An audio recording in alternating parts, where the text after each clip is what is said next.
সাধারণত গরমের দিনে মুরগিগুলো কিন্তু প্রচুর তৃষ্ণার্ত হয়ে থাকে, যার ফলে কিন্তু মুরগিগুলো সঠিক পরিমাণে খাবার না খেয়ে তৃষ্ণার্ত হওয়ার ফলে বেশি পরিমাণে পানি খেয়ে থাকে।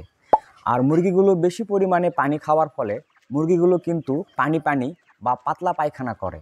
এক্ষেত্রে আপনারা প্রাকৃতিকভাবে সমাধান হিসেবে যেটা করতে পারেন, আপনারা খামার বেশ খোলামেলা রাখবেন যেন বাতাস বাধাহীনভাবে চলাচল করতে পারে।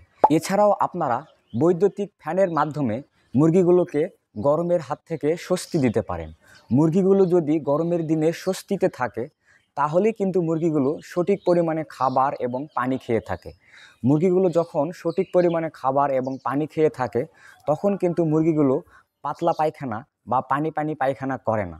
গরমের দিনে যদি অতিরিক্ত গরম হওয়ার ফলে মুরগিগুলো স্বস্তি ফিল না করে, অতিরিক্ত পরিমাণে পানি খেয়ে থাকে, সেক্ষেত্রে কিন্তু আপনারা শুধুমাত্র দুপুরের পানিতে খাবার স্যালাইন খাওয়াতে পারেন। এছাড়াও ভিডিও সম্পর্কে বিস্তারিত জানতে নিচের লিঙ্কে ক্লিক করুন অথবা খামার বাড়ি ইউটিউব চ্যানেল ভিজিট করতে পারেন।